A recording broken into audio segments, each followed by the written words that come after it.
Breaking news आ रही है। बीती रात 3 बार इन भूकंप के झटकों को महसूस किया, जिसमें कि डेथ टोल बढ़ रहा है, जख्मियों की संख्या बढ़ रही है और जो रिक्टर पैमाने पर तीव्रता काफी हाई रही थी। 11:32 पर रात को 6.4 की तीव्रता के इस भूकंप के पहले झटके को महसूस किया, जिसका असर दिल्ली, एनसीआर, बिहार और उत्तर प्रदेश के अलग अलग जिलों में महसूस किया। प्रशांत झा हमारे साथ। प्रशांत, नेपाल से तस्वीरें आ रही हैं, डरा रही हैं। भूकंप से भारी तबाही का मंजर हम देख पा रहे हैं और इन झटकों की जो तीव्रता है दिल्ली, एनसीआर, यूपी, बिहार में भी तीव्रता के साथ महसूस की गई। क्या इनपुट्स आ रहे हैं प्रशांत? देखिए ये जो भूकंप आया था ये रात में 11:39 पर कह सकते हैं। नेपाली टाइम के हिसाब से ये लगभग 12:01 में ये भूकंप आया था और भूकंप का जो केंद्र बिंदु था वो जुमला जिला से लगभग 42 किलोमीटर आगे जाजरकोट है, वहां इसका केंद्र बिंदु था जो 10 किलोमीटर जमीन के भीतर इसका था और 6.4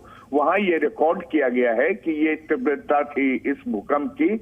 और जान माल के जहां तक नुकसान की बात है तो आपको बता दूं अब तक 129 शव बरामद किए गए हैं और जो वह पहाड़ी इलाका है, सुदूर पश्चिम का नेपाल का ये इलाका है, उस इलाके से जो घायलों की संख्या है 250 के पार हो गई है।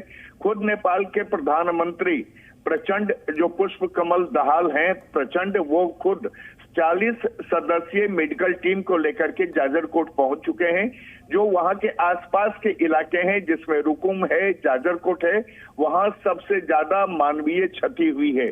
जाजरकोट में यह बताया जा रहा है कि लगभग 60 से 70 लोगों की मौतें हुई हैं और रुकुम में भी मौतें हुई हैं। तो नेपालगंज से भी जो मेडिकल टीम है, जो मेडिकल फैसिलिटी के लिए वो वहां की पुलिस के साथ भेजा गया है। आसपास के नेपाल के जितने इलाके हैं वहां से पुलिस बल को बुला लिया गया है। नेपाल में जो नेपाल सशस्त्र प्रहरी है उसके भी पुलिस टीम को बुला लिया गया है। नेपाल आर्मी के लोग वहां पहुंच चुके हैं और अभी और आकलन हो रहा है। और आपको जानकारी दे दूं कि जाजरकोट के जो एडीएम होते हैं उनकी भी मौत की खबर आ रही है कि उनकी भी मौत हो गई है इस भूकंप में, क्योंकि तीव्रता इतनी थी और लगभग 22 सेकंड का ये तीव्रता थी। लोग बता रहे हैं नेपाल से जो हमारी बात हुई है वहां के पत्रकारों से। बिल्कुल प्रशांत, तमाम तस्वीरें सामने आ रही हैं, हम देख रहे हैं किस तरह से इमारतें जो हैं वो मलबे में तब्दील हो चुकी हैं। क्या अभी भी कुछ इलाकों में रेस्क्यू ऑपरेशन जारी? बिल्कुल, अब वहां पर रेस्क्यू ऑपरेशन जाजरकोट रुकुम में चल रहा है और वहां पर सेना को बुला लिया गया है। वहां जो आपदा प्रबंधन की टीम है उसको बुला लिया गया है। तमाम मेडिकल जो आसपास के जिले हैं वहां से मेडिकल टीम और एम्बुलेंस को बुला लिया गया है। खुद प्रधानमंत्री प्रचंड वहां पर कैंप कर रहे हैं, उन्होंने और इलाके के जो मंत्री हैं उनको वहां बुलाया है।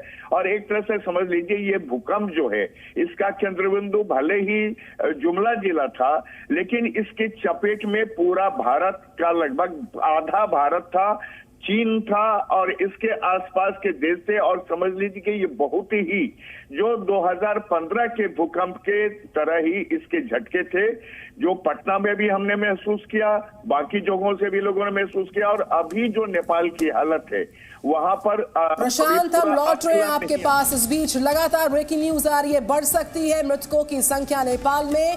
नेपाल जो कि एपिसेंटर था इस पूरे भूकंप का, जहां पर एक बार नहीं 3 बार इन झटकों को महसूस किया और उसके बाद तबाही की तस्वीरें जी न्यूज आपको दिखा रहा है। मृतकों की संख्या बढ़ सकती है, जख्मियों की संख्या में भी इजाफा हो सकता है। इस वक्त ब्रेकिंग इनपुट आ रहा है। प्रशांत हमारे साथ लगातार। प्रशांत, न सिर्फ नेपाल एपिसेंटर रहा बल्कि इन तीव्र झटकों की जो इंटेंसिटी थी उसको हमने दिल्ली, एनसीआर में, आपने बिहार में और तमाम लोकेशंस पर महसूस किया।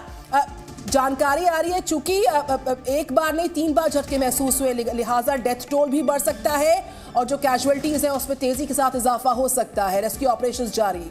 प्रशांत जी बिल्कुल सही आप कह रहे हैं। देखिए वहां पर जाजरकोट और रुकुम जो सबसे ज्यादा वहां पर इफेक्टेड इलाका है जो यही है, रुकुम है और जाजरकोट है।